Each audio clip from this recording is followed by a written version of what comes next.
Let me welcome everyone. My name is Dick Starks. I'm from the Department of Economics. And I'd like to welcome, a lot of you have been here during the day, but to everybody, welcome you to the inaugural workshop, the new UCSB Initiative on Mind and Machine Intelligence. And I'm supposed to introduce Hal, but before I get there, I'd want to explain this all made possible by a very generous gift from Duncan and Suzanne Melichamp.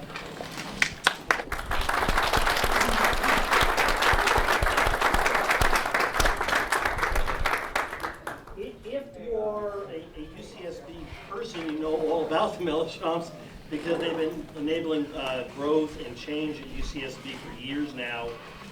For the rest, let me say just a word or two. Duncan's a remarkable chemical engineer, first and foremost, but Duncan and Suzanne have set up a series of endowments that have allowed for cluster hires that bring researchers together from related but on-campus separated disciplines. And that creates a synergy that's kind of hard to get in a siloed university. So this conference is just one more great outcome of the Melichamp's ongoing commitment to strengthening research and science here at UCSB. So let me introduce Hal to you now. Hal is the founding dean of Berkeley's Information School. His retirement gig is the chief economist at Google. He's a distinguished fellow of the American Economic Association and all sorts of other honors. He is the author of one of the leading undergraduate microeconomics texts and of one of the leading graduate microeconomics texts. Now, Hal is a theorist, and I should explain, in economics that means he does math. He does lots of math. But one of the things that distinguishes Hal is that his very high-level theoretical work somehow often leads to very practical outcomes. If you'd like to read some stuff by Hal without the math, I recommend Information Rules, a Strategic Guide to Network Economics, in which Hal laid out a lot of how today's internet economy works, but he did it more than 20 years ago before he'd actually seen it all working. Finally, two short personal notes. As a non-theorist, I still find Hal's work informative. Particularly, I like, and just was reviewing recently, his piece on chaos theory, which I think sometimes explains my life. And secondly, let me say I've actually been lucky enough to have Hal as a teacher, and he is just splendid as well. And aside from his very many accomplishments, for everybody who knows him, Hal's just a wonderful person. Everybody's always glad to see him walk in. And with that, I'll give you Professor Hal Varian. Thank you.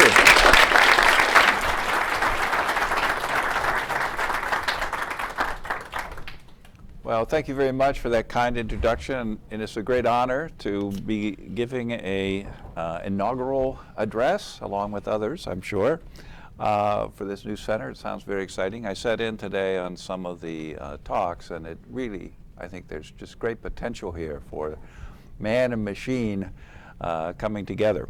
In fact, that's also the theme of my talk, but looking at it from an economic perspective rather than a psychological or machine learning direction. So there's a very pretentious title here, Automation and Procreation, but I decided that was too pretentious, and so I shortened it to Bots and Tots.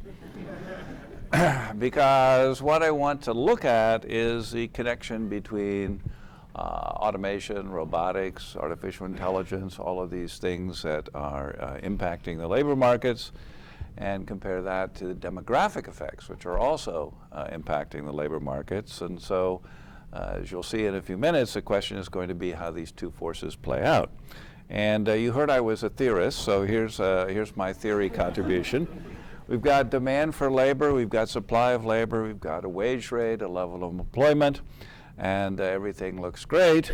But now along comes automation, and that reduces the demand for human labor because of substitutes for it to some degree. And a lot of times the story just stops there. But actually there's another really important factor going on, and that's the supply of labor. And when we look at the 20th century, that was really quite a ride in terms of the demographics. So I'll describe that in a minute or two. So the question really comes down to this issue of, well, if we want to know what happens to employment, well, both demand and supply are shifting to the left, so we think employment would go down. But the question is what happens to wage, and that's going to depend on which of these two effects, the supply effect or the demand effect, is the largest. So that ends the theory part of the talk. And what I want to do now is dive into some of the empirics. So we'll start with the bots. As you know, there's a lot of press out there where people are worried about the impact of automation on the labor market. Here's one about smart robots could soon steal your job. We go back a few years, back to 1980, same thing. Robot is after your job.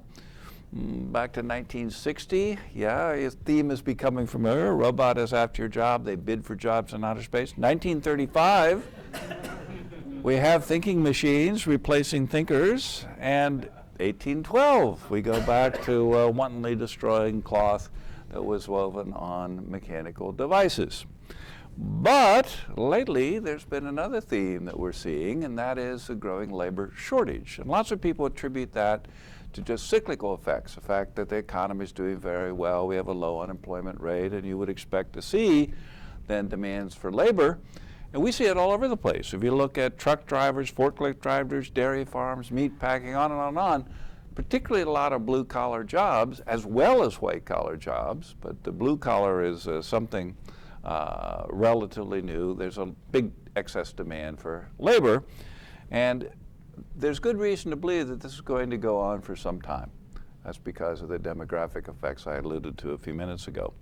Because in the 20th century, there were two very big shocks to the labor market, and number one was baby boomers.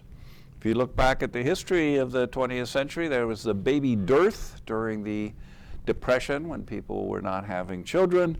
And there was World War II that was pretty disruptive because men were overseas.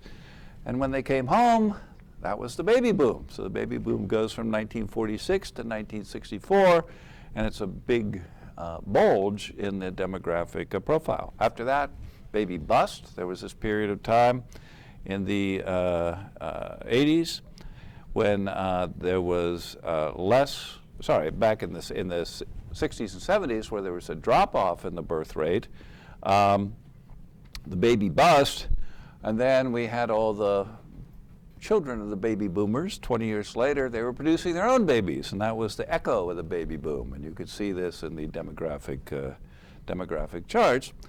What was the second big event of the 20th century?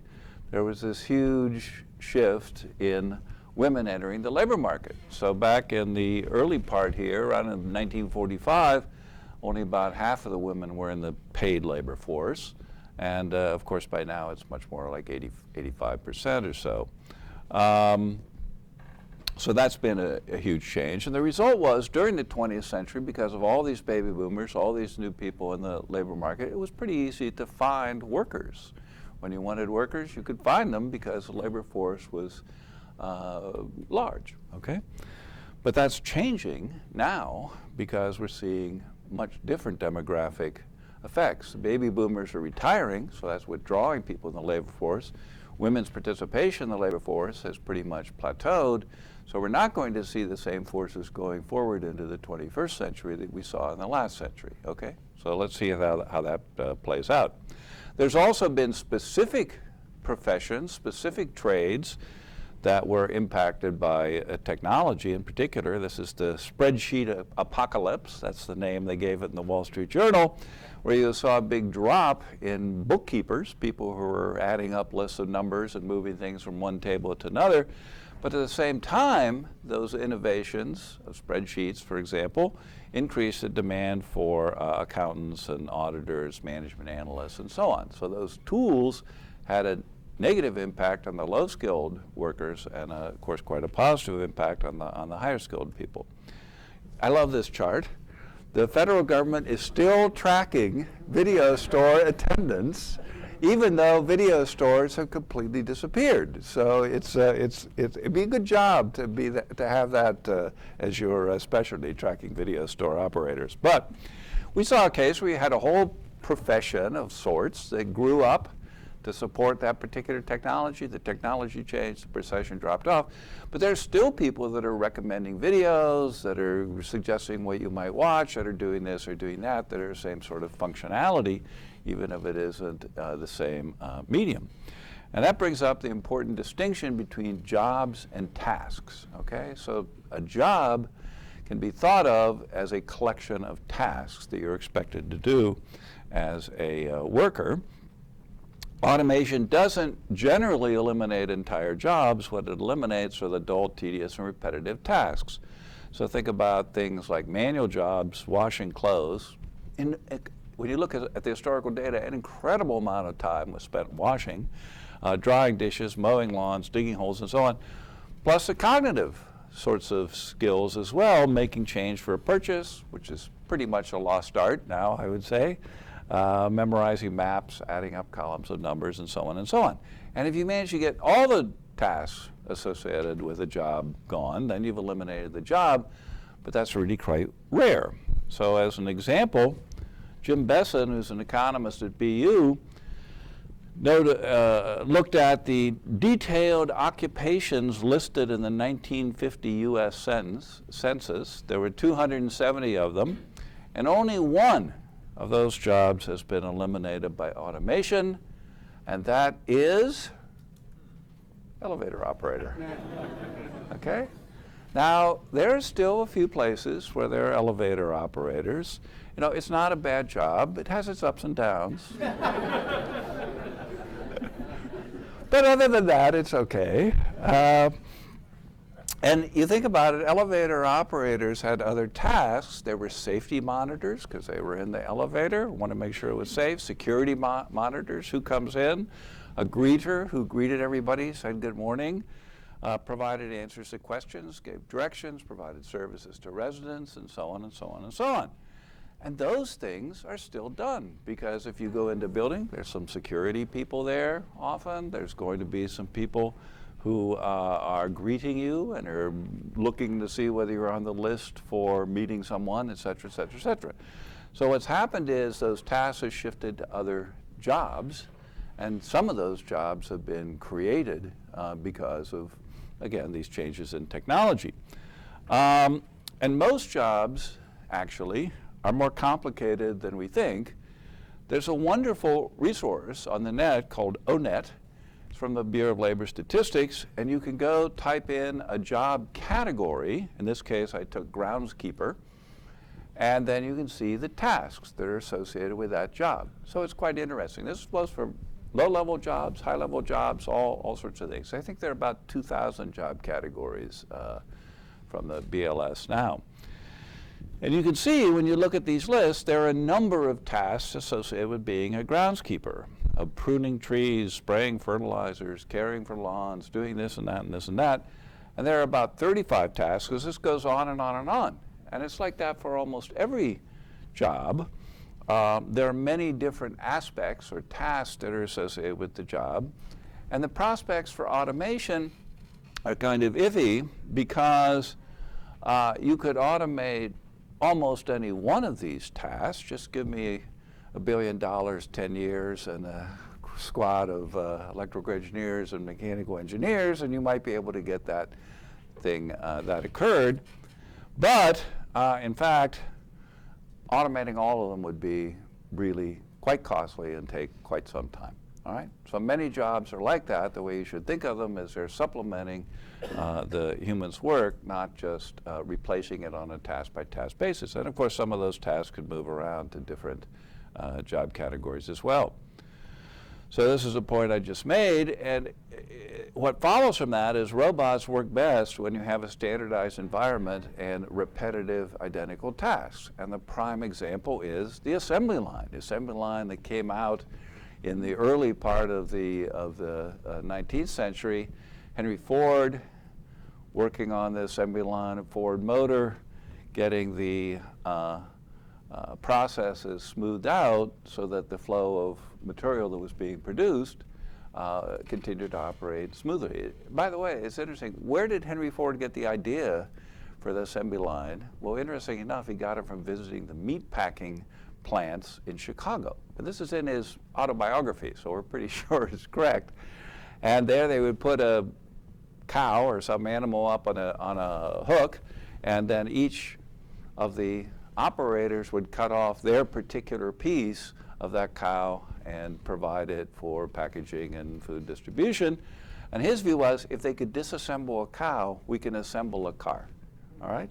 And it was optimizing that assembly line that had a huge burst of productivity. And of course, even today, if you look at it, half of all industrial robots are in auto plants, because we've optimized that assembly line, that means of production to such a high degree that you can optimize, you can provide robots that can provide these repetitive and dull tasks. But when you're in a heterogeneous environment, like the groundskeeper I mentioned earlier, then it's much harder to do, because you don't have a standardized environment the way you have it in automotive equipment. In fact, it's kind of interesting. People say, well, being a gardener, that's a bad job, and being a assembly line worker, that's a good job. But if you think about it, people do gardening for a hobby, but nobody does assembly line for a hobby, right? It's not a great job. It's just that it pays pretty well, and it pays well because it's compensating for people for working in that in this repetitive task environment. And the gardeners is not such a bad job in terms of the characteristics, but it just doesn't pay very well, because there are lots of people out there who could do a number of those tasks, even if computers find them hard to do. There's what if your garden looks like that, then you're having a good chance for getting an automated solution to taking care of it, because it's a very homogeneous environment. Other examples, a hotel housekeeper, again, not a high-paying job, but it is a relatively complex job because you've got this different environment. Every room is different in many cases, and of course every hotel is different. And if you had a hotel room like that, that's one of the capsule hotels from Japan, then it's a heck of a lot easier to automate that in terms of cleaning and doing other things. I grew up on an orchard, okay? There's Varian's Worcester orchard from Worcester, Ohio. And our orchard kind of looked like the one on the left. Wasn't quite as manicured as that, but that's what it looks like. Apples grew in the tree. You got a ladder. You climbed up the tree. You picked the apples, all that stuff. But on the right, that's what orchards look like today. The trees are only about this tall, 6 feet tall, and the apples only grow on one side of the tree, okay? You don't need to climb up a tree. You can just roll down, as these people are doing, roll down the aisle to do the trimming in this standardized environment. And you've got it almost enough standardized to really have machines that can pick apples. That's been a challenge for a long time, because when you look at farming, agriculture, agri-tech, as it's called these days, harvesting corn, harvesting wheat, barley, soybeans, all that stuff is relatively straightforward because they're pretty sturdy vegetables. But if you try to do the same thing with peaches, plums, cherries, raspberries, strawberries, grapes, on and on and on, much more difficult because they're much more delicate, and we're only just getting to the point where robots can do this kind of harvesting in a sufficiently standardized environment to make it possible. But the point is, it's not as if you could take a robot and say, climb up that tree and pick apples. That's very hard. But going along this manicured lane and picking the apples is a lot easier. A lot of people have this vision of humanoid robots, you know, R2-D2 kind of things. Or it was C-3PO. Sorry, the other one was the humanoid one. And you think about the robots that we have that came into our households in the 1880s, washing machines, dryers, dishwashers, vacuum cleaners, sewing machines. None of them work like a human, right? They all have a different way of getting things cleaned. Now, Larry Page, one of the founders of Google, said he wanted a robot that would empty his dishwasher. And I said, well, maybe you want a cabinet that washes your dishes. And we have a cabinet that washes your dishes. It's called a dishwasher. So it can be done, huh?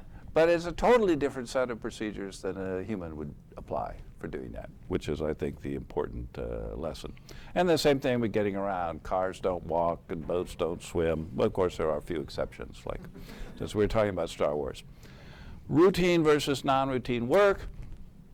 This is a nice chart because they've got a 2x2. It's like a, like in business school, right? Everything's a 2x2. You've got routine versus non-routine and cognitive versus manual. And we can see that the non-routine non-routine cognitive and the non-routine manual have been growing, whereas the routine cognitive, routine manual have been more or less flat because they've found ways to replace that when you get something that's sufficiently routine. Henry Ford, back in 1929, wrote an entry in the Encyclopedia Britannica. He said, in mass production, there are no fitters. Now today, I don't think we even know what that means. If you go back and read a little history, you can find out, because back in the early part of the 1900s, parts were still just barely standardized parts that you could use for assembly. Prior to that period, every time you were assembling something, there had to be a fitter, and the fitter had a file, and he took the parts and filed down the parts so it would fit where it's supposed to go. So you could have that if you use a craftsman model for assembly, but if you use an assembly line as a model, that's not going to work because the assembly line stops every time there's a part that doesn't quite fit. And that's true even today. Elon Musk said excessive automation at Tesla was a mistake, my mistake. Humans are underrated. I want that on a t-shirt. Humans are underrated, Elon Musk, So, and the reason is pretty much the reason that's described there in the last paragraph, that even today you don't have sufficient standardization to make it work every time. At least some of that assembly is actually going to be done by humans who can deal with the more complex environment, okay? So as soon as we get this distinction between tasks and jobs, then you want to start asking, well, what tasks can be automated and what jobs are comprised primarily of those tasks, and what fraction does it make economic sense to automate in the future? And there the answers are all over the map. There was an original paper, came out of Oxford, said about 45% of the jobs. OECD says more like 8%, 5%, and the ITFF. In fact, there's even the Technology Review, the magazine from MIT, has a table with all of these different forecasts of what's going to happen to jobs and tasks, and everything depends on just how optimistic you are that you could automate, or how pessimistic, either way, that you could automate these, some of these tasks. Now, if you look at the 10 largest occupations in the U.S., and here they are, retail salesperson, cashier, food preparation, office clerk, and so on, that's 21% of total employment. It's phenomenal. 20% of employment is in those tasks. They're all services, okay? 80% of the labor market's in services. Mean income is about $47,000, and the only one of those occupations that exceeds that is registered nurse, which makes about $70,000. And there are things, you think about cashiers. Well, cashiers are automated to a large degree. Like I said, nobody knows how to make change anymore. That's a lost art. The computer does it for them. And now, of course, with your wireless technology, it becomes much, much easier. McDonald's is putting kiosks in all of its stores in the U.S. so you can order off the kiosk, and that pretty much eliminates one task, which is taking orders and handling payments and making change, because that part has been automated.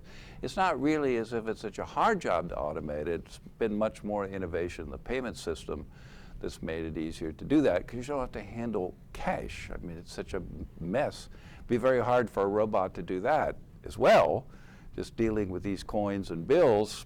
But we've gotten rid of those for the most part, and that makes it much, much easier to automate, just like the assembly line I was talking about with Ford, only in a different context. Okay, now, little detour here. I've been talking about a situation where we're seeing productivity advances in some sectors and not either, kind of the way things normally work. But if you really did become ultra productive, so if we increase productivity, that's roughly speaking output per worker by 25%, you could accomplish in 4 days, it now takes 5, okay? Because you can produce all this stuff, and it could be you would choose to take that bounty, that productivity bounty, in working less, maybe working less on a daily basis. You might have a 6-hour day or a 4-day week, or you might retire at an earlier age. That would be taking up some of that consumption bonus, keeping consumption roughly the same, but having more leisure. Or you could work the same amount and produce 25% more stuff, so there'd be more things to consume. So it could go either way. And there's a lot of debate going on, even in the presidential debates. There was discussion of how do you deal with the world where there's insufficient labor. And I think one of the points that people have missed in this is it's just a social convention that we have an 8-hour day and a 5-day workday. And if you go look at other countries, either around the world, which is in the right column here, if you look at the OECD, in Mexico they have a 45-hour work week, substantially larger than what we have, which is a 38-hour work week on average. But look at the Netherlands. Netherlands has a 29-hour work week. It's almost a whole day shorter than what we are used to here in the US and many other countries. The way they do that is they've set up policies that are very amenable for part-time work. And so it might be common to see, let's say, a family with the husband working Monday through Thursday and the wife working Tuesday through Friday, and then there's child care is much easier in that environment, and it's a very, I think, interesting policy to look at, because one thing that we learned from the gig economy is that people really valuable flexible time. They like flexible time, and we could probably make time more flexible here if we thought about that as a policy. And look at, on the left-hand side is looking at the U.S. work week. For 1850, it was about 66 hours a week. And now by 1955, it's been about 38.5, and it's stayed that way now for some time, but that could easily change in the future depending on the impact of these kinds of robotics and artificial intelligence I was talking about. So what is it that people want? Well, they want more jobs and less work. That's another good T-shirt, right? More jobs, less work. And really, that's what technology can deliver, and we hope that it will deliver. Now, with universal basic income, which you've heard a lot about, some people love it, some people hate it. But you know what? Everybody loves 3-day weekends. That is, everybody loves a 4-day work week. And so one model is, instead of sort of jumping into this basic income, you can actually spread the work around by doing that kind of arrangement. Now, I've been talking about kind of relatively unskilled labor, but of course everybody knows that education and training is going to be necessary in this future world, because as technology progresses, the nature of jobs will progress and the nature of tasks will progress. And of course, we all know that higher education is generally associated with higher income and much lower unemployment. There is a little fallacy of composition. That's an economics term. Because everybody you talk to says, well, I want people to have good jobs. But this comes back to this question of what exactly is a good job, because there's still going to be demand for relatively unskilled labor. So what you would expect to see as an economist is, well, if the country as a whole is getting richer, and there's going to be demand for the groundskeepers and hotel maids and these other jobs I described, then who is going to do those? And of course, people could say, well, immigrants, right? Some countries do that, but we know that immigrants, that's a problem that is difficult to deal with in some cases. So it's not kind of a free lunch. And it is a case that, as I said, many of the jobs are not particularly unpleasant, they're just low paid, and so you can then say, well, the people that are going to do these jobs are people that are doing it part-time or can, or who like that schedule and who don't need to spend all this time in acquiring an education. Now, on the other hand, for the skilled jobs, the jobs that do require educational attainment, then the best place to get those generally is on the job. Why? Because it's got a low opportunity cost. You don't have to go away from your work. It's more relevant, more focused. People have higher motivation because they know what the training is for, et cetera, et cetera. And wouldn't it be nice if we could deliver that kind of instruction on a more efficient basis? And here is a little surprise I found out. Every day there are 1 billion views of how-to videos on YouTube. And that's how to change a tire, how to bake an angel food cake, how to play the piano. I bet everybody, or almost everybody in the audience has used those how-to videos for some task. And really, that's part of the educational establishment, but nobody's noticed it. Because the kids all know, if they fell asleep or something during the talk on how to solve a quadratic equation, then in fact, they can go home and look at it on YouTube and capture that, okay? So it's really a huge advance, and it's unprecedented, because never before in human history has such a wealth of instruction and educational material been made available for free to everybody on an as-needed basis. It's really quite remarkable what you could do there, and YouTube is investing a lot in trying to improve its organization and its guides to educational material. So as you know, there's many, many good things there, and that makes me optimistic that we can have more efficient ways to deliver education training. That doesn't mean you get rid of teachers, because teachers still provide motivation, they provide direction, they provide guidance, they provide assessment, all these other things. So that's an important part of the picture, but the fact that you could able to draw on this wealth of material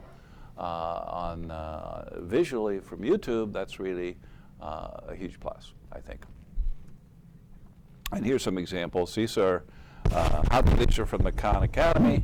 For example, we've got early mathematics, arithmetic, algebra, geometry, and computer science. You can get almost a whole degree in computer science just from drawing on the material that's available there on the web.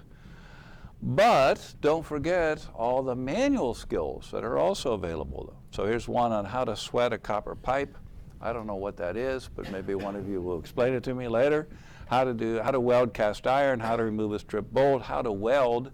There's a fantastic set of videos about how to weld, and that's a skilled profession in many cases. So it's certainly possible to acquire skills that are saleable, that are valuable in the market by drawing on that resource. It used to be that being a cashier meant you had to know how to make change. Well, that's irrelevant, we've seen that. Used to be a writer, you had to know how to spell. Thank God that's not required anymore. Taxi driver, you had to know streets. Think of the London cabbies. Hospitality worker, maybe you needed a little bit of a foreign language, but Google Translate does pretty well with that. If you're a gardener, you had to know how to recognize plants, you had to recognize dog breeds. Your phone will do that for you. You can photograph a dog and tell you that's a German Shepherd or whatever. So what happens is if you can make it easier to have those skills, for people to acquire those skills, either by themselves, by technology, or by a combination of the two, that's a good thing, because people don't have to acquire all those skills in order to get the jobs that need that. Because you think about it, if you have the demand for skills from the employer up here and the availability here, there's two ways to close the gap. You can bring the person up to the level, or you can bring the job requirements down to where the person is. And if you're able to utilize this technology effectively, then that really makes it much easier to make people employable. So I don't think this is original, but you could call this cognitive assistance, where just like initially in the Industrial Revolution, you got this manual assistance where you built machines that could do things that amplified humans' ability to lift things and move things around and machine things and make it, in fact, something that could make workers a lot more valuable. Same thing on the cognitive assistance side. And I think there's lots and lots of opportunity there. In fact, the kind of work that I heard people talking about today in psychology about learning, very, very interesting things. And I'm sure that there are people who are thinking about how we can improve learning in ways that can be sort of accelerate that and give people access to capabilities that would have been hard to acquire by traditional means. Okay, well, that's a summary. I'm not going to go through that. I want to turn to the next part of the talk, which is shorter than the first part, and that's the Tots, okay? We're going to look at the demography. Now, economists have this notion of productivity, which is output per hour times hours per worker times workers per person, and if you multiply that out, then you see you get output per person, and we call the first one productivity, how much people can produce in an hour's worth of work. Second one is employment, the hours per worker. And then the last one is workers per person, and that's the participation rate, how many people are participating in work, in the labor market.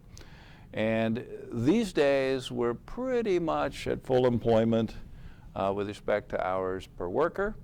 We are, in fact, declining participation rates because of the people exiting the labor market from the baby boomers, but then there are people entering the labor market at the other end, people who previously weren't working and now are working. So we've seen this shift in participation rates at these two different levels. And productivity growth has been relatively anemic. So we're kind of stuck. If we've got about as many people employed as you can have as a fraction of the labor force, you've got a high participation rate of people in the labor force, and you've got anemic productivity growth, you're not going to see the output per growth that's really necessary to support the non-working population in the future. Here's what total factor productivity looked like. Since 1973, we had a period of relatively slow growth, a rapid period that made everybody optimistic, and now it's gone back to relatively slow growth again. And so the hope is that automation, that artificial intelligence, that robotics can improve productivity in terms of looking at output per worker. Now, this is a chart from the Bureau of Labor Statistics on the growth of the labor force. And back there in the 70s, remember, that's where all the baby boomers entered the labor market, and that was a huge burst in terms of the labor force. But look what's happening now. In the 2020s, you see the lowest growth in the labor force ever. And then you get to the 2030s and the 2040s, you see a slight improvement, but it's still dramatically lower than what we've seen historically, okay? So we could expect to see for the next 30 years, okay, the next 3 decades, quite low growth in the labor force by historical standards, okay? So demography is destiny. There's the chart again from the, I showed in the beginning about the baby boomers, the baby bust, and so on. And then down on the bottom, those two charts are growth in the population and growth in the labor force. And right now, the labor force is growing at half the rate of the population growth. And without immigration, we'd see the labor force actually shrinking in the U.S. Without future immigrants, the working age population in the U.S. would decrease by 2035. And same thing when you go back and look at those participation rates, men, women, people who are retiring out of the labor market, participation rates are going down, down, down. And it's interesting, it's something where when we look at these worker shortages, where they occur, if you look at Nevada, Utah, Texas, they're all pretty good because they have a younger population.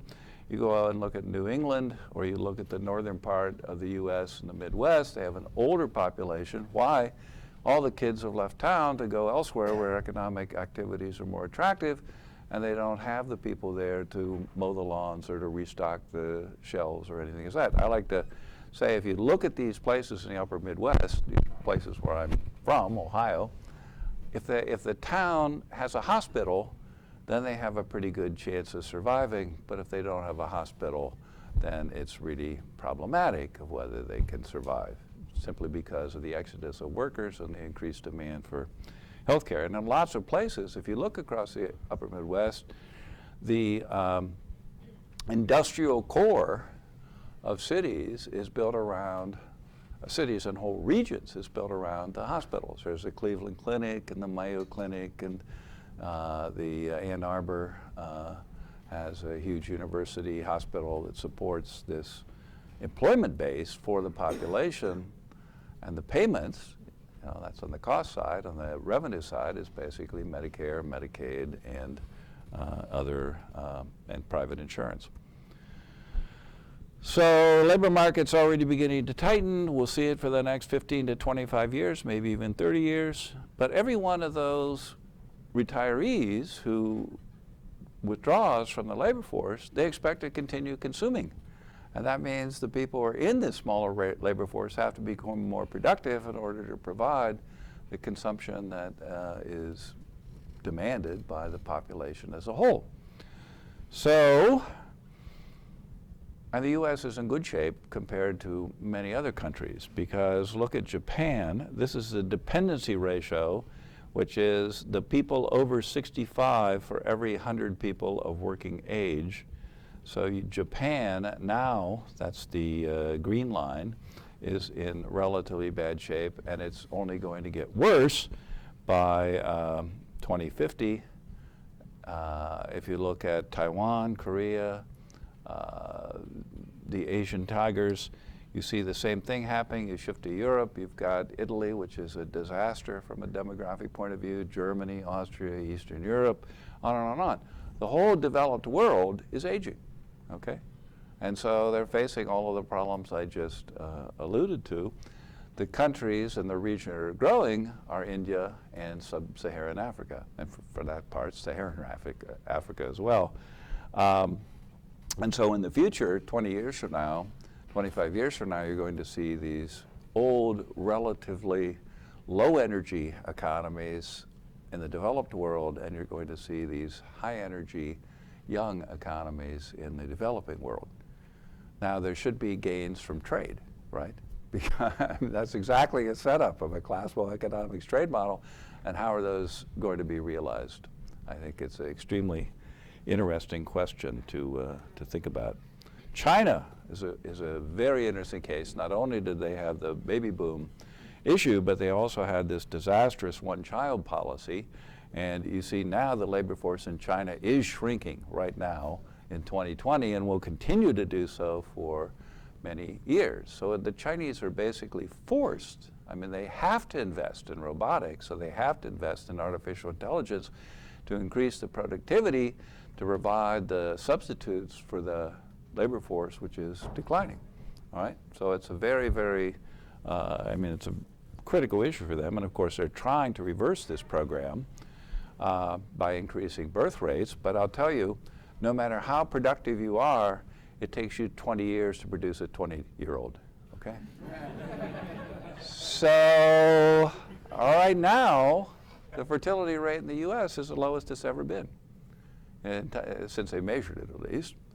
But the reason for that is during the recession, it's very typical to see the birth rate fall for economic reasons primarily.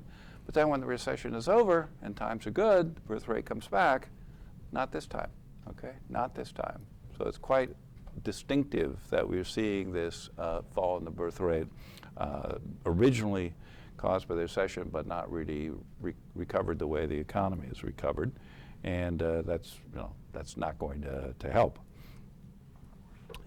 I found this nice little survey they asked people, why is the birth rate so low? And all the reasons are economics, essentially. Childcare is too expensive, worried about the economy, can't afford more children, waited because of financial instability, et cetera, et cetera. There's some lifestyle things in there, want more leisure time and so on. But indeed, a lot of it is economic in nature. And countries with bad demographics are investing in robots. I mentioned that for the Chinese, but look at South Korea, Japan, Germany, those are the biggest investors in robots, and they also have the biggest demographic challenges when you look at the world. Japan, of course, is in there. Oh, they're number 2, yeah. There's China. This is looking at the supply of industrial robots, 15 largest markets, and they're investing hugely in this area because it's absolutely necessary to make their production more efficient. Okay, so I laid out a challenge at the beginning of the talk. We have the shift in the demand curve. We have the shift in the supply curve. Which is bigger? Which is bigger? Because that's what's going to affect how wages change. If you go look at the Boston Consulting Group, they say because of the automation, you're going to see the employment to population ratio decline by about 1.76% in the next decades. Bureau of Labor Statistics says on the demographic side, the employment to population ratio declines by 2.7%. And so it looks like in fact, the supply side is got a bigger impact on the employment to population ratio than the demand side. Okay, so the demographic effect is likely to dominate at least for the next decade. So one of the points that I draw from this discussion is when you look at all these people that were forecasting how the demand for labor would be impacted by automation, that's fine. It's a useful exercise to do, but you don't want to do it from a zero baseline. You want to do it from the actual demographic baseline of what the labor force is doing at the same time, because a lot of that automation is coming online, or we hope it will be coming online, at the same period that labor is becoming more and more scarce. And finally, last point I haven't mentioned up until now, of course, as you see retirees age, they become more costly. You've got the people over 65 today, about 46 million people, 15% of the population. By 2060, that's going to be twice as many people and almost twice as much in terms of the percent of the population. So you've got to have a situation where not only how to deal with the shrinking labor force today during people withdrawing from the labor force and retiring, but also what happens over the whole lifetime. Because you've got this big, big cost from medical care that we face in the U.S., and that's not going to get better quickly. So we all have some challenges, and I would say that when you look at healthcare, that's one of the areas where people are most enthused, I said most motivated to try to come up with cost-saving innovation that can provide quality care at low prices, and we hope we'll see some of that on the market as well. All right, that's the end. Thank you.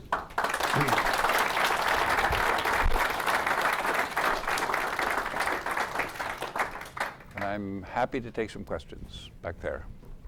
So it's about the birth rate. Birth rate is low. It's low. I noticed that this New York Times survey just asked the people, right? But there's another reason it's not mentioned is like nowadays we in the developed country, we don't need to count our kids to take care of us. Yes. So the social welfare system is one reason to blame. That the low birth rate is still survival for old people, for young people. They can enjoy whatever the question they answer, right? So this, is there any way to reverse this trend in the developed countries? Well, one thing that people complain about a lot, and for good reason, is it's very hard to find childcare capabilities at a reasonable price. Especially a lot of the young people in Google have been telling us this about the difficulties there. But notice if you move to that Workweek that I described earlier, the way the Dutch have arranged it, you have lower demand for childcare because the child is with at least one parent at least part of the period. So this question of having children, well, it's right now dominated by economic considerations, I think, from the survey I showed you earlier, and it could be reversed if the resources were available and you arranged things in a way that was more amenable, made it easier for people to raise children. So I think we're going to see this declining labor force for a long time, and there's not a magical solution. I think that primarily you have to get the economics right. And of course, you know, on the bigger, you can step back and you say, well, it's not bad if populations were lower. There's less demand on the environment, there's less congestion, there are lots of things. So having a smaller population is not necessarily bad for a country at all. Yes, thank you. But the transition can be painful, right? Because the transition can be painful because you're always going to have this fewer, you'll have more old people and fewer young working people, and so they've got to carry the cost of that transition from high population to lower population. Yeah. I'm from the Netherlands. You are?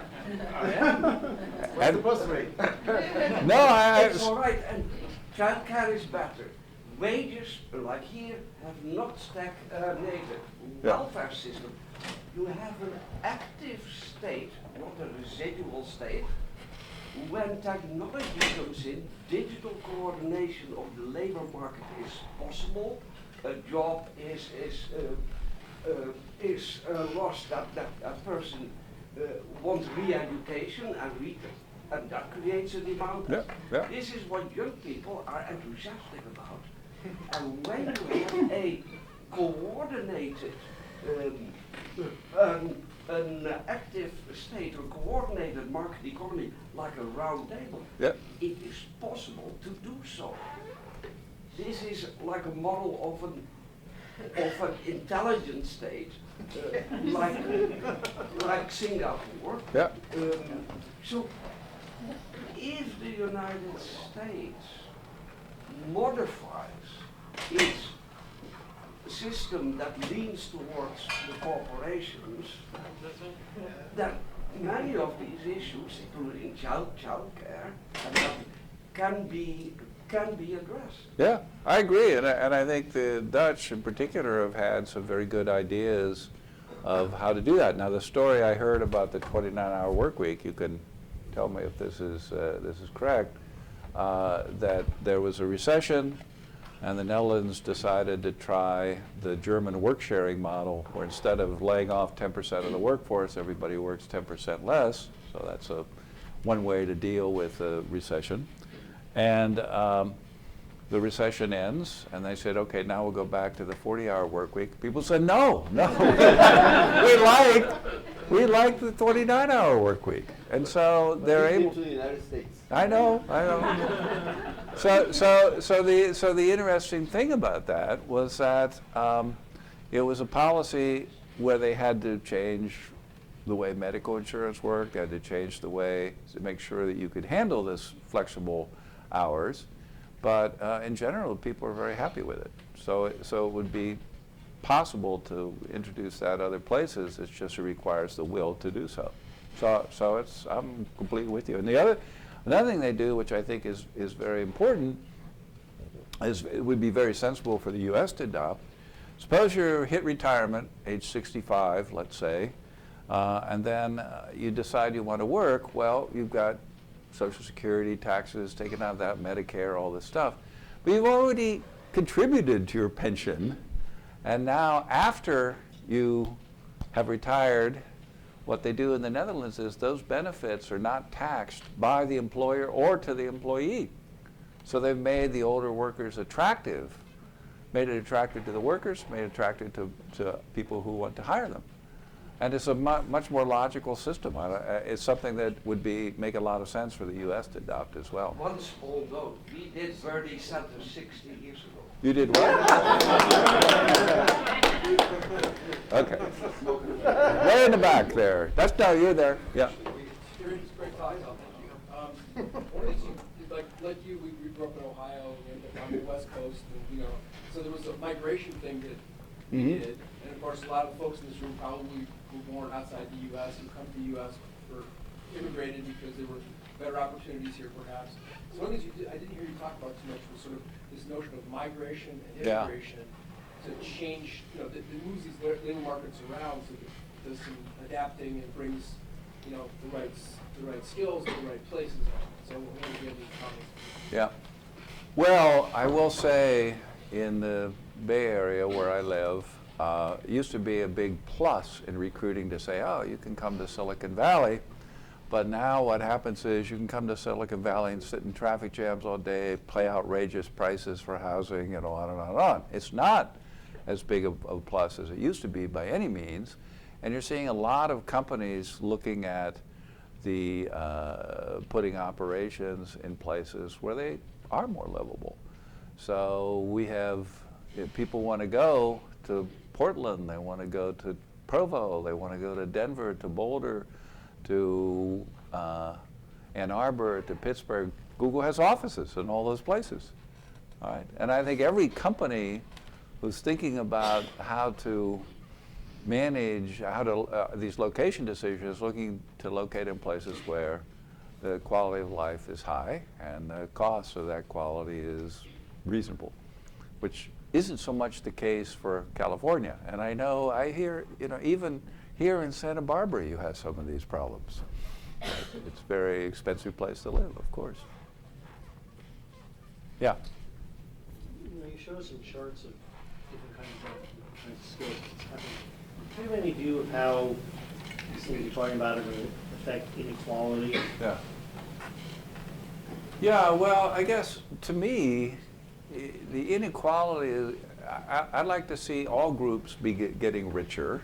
And that means you want to have this technology adoption, you want to have the education delivered in an effective way on an as-needed basis, and all these policies that I kind of alluded to as we talked about this. So the question is, I think I would not place inequality as the most important issue. I would say growth is the most important issue, because with growth, then you can help on the inequality side, but if you don't have growth, you don't have anything to redistribute. So to me, I would say that's number one, and the inequality is down the list.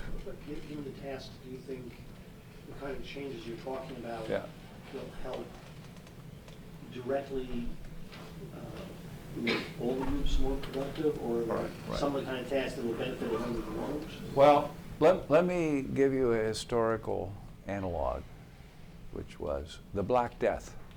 Reduced the population of Europe by 30%. But of course, increased workers' wages dramatically. It was a great time to be alive if you were alive. So the issue is, when you see these kinds of labor shortages that we're talking about, you would expect to see wages go up. I mean, that's the argument. And so if the wages are going up at both the sort of undifferentiated labor level and also at the skilled labor level, well, that's a good thing. So we have a lot of intuitions about labor markets from the 20th century. But the 20th century, there was plenty of workers. In the 21st century, that's not going to be the case.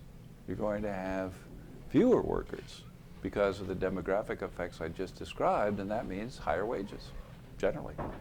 I mean, one would expect that it would do that. Yes, back there. You make this nice distinction between manual automation and cognitive automation. And you make the point that manual automation enhances certain skills. Yep. Of course, it also takes certain skills away with some positive indirect effects. I mean, if people can no longer lift heavy things, that may have a good health outcome. Right. But with the same idea, cognitive automation will take away other skills. So what are your thoughts on the indirect effect of diminished cognitive skills? Of diminishing Cognitive skills. Yeah, so I think people get concerned about this, but imagine computers, they've already taken over computing square roots, because there's nobody here, I expect, that really computes square roots by hand anymore, even though if you're my age, you had to learn how to do that in school. But it's an obsolete skill. It's like, you know, taking care of horses in the first part of the century. So we would expect to see, yeah, people are going to lose certain skills that are no longer necessary because those skills can be provided by this kind of cognitive assistance I was referring to. And I wouldn't bemoan that fact. I would just say we want to make sure that people do learn the skills that are necessary to utilize this technology more effectively and more efficiently. So some skills will go, and of course, you know, there will be people that like to pursue some of these skills as a hobby or as a avocation or something they enjoy doing, just like there are people that take care of horses now, even though they are an integral part of the economy. So I think one of the challenges that we really need to think about is what kinds of education do you need in primary and secondary education to have a set of skills that's going to be useful to the individual and contribute to productivity in the economy. So, you know, there's a lot of debate, for example, of saying, in fact, I think this has already happened, get rid of trigonometry and substitute statistics. Or, you know, everybody should learn how to do a little bit of coding, for example, and things of this sort, where you're trying to familiarize people with the skills that will be useful in their lives. And I think the school curriculums are lagging behind what they need to be providing. Not terribly behind, but I think they could be improved. Yeah.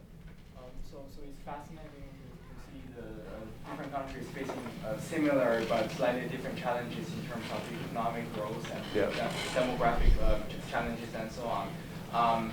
So from an economic point of view, like you always envision people making the rational decisions and coming to a good solution.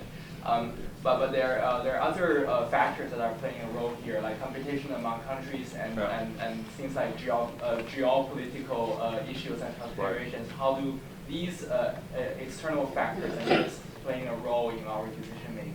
Yeah.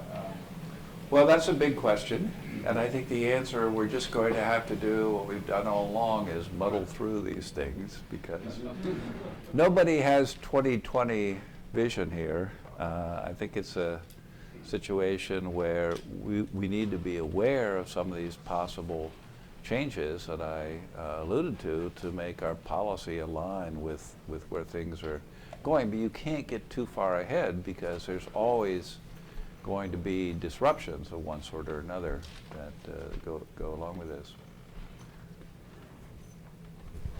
I think we're at 6 now, right? It's that's probably a pretty good time to stop. So thank you.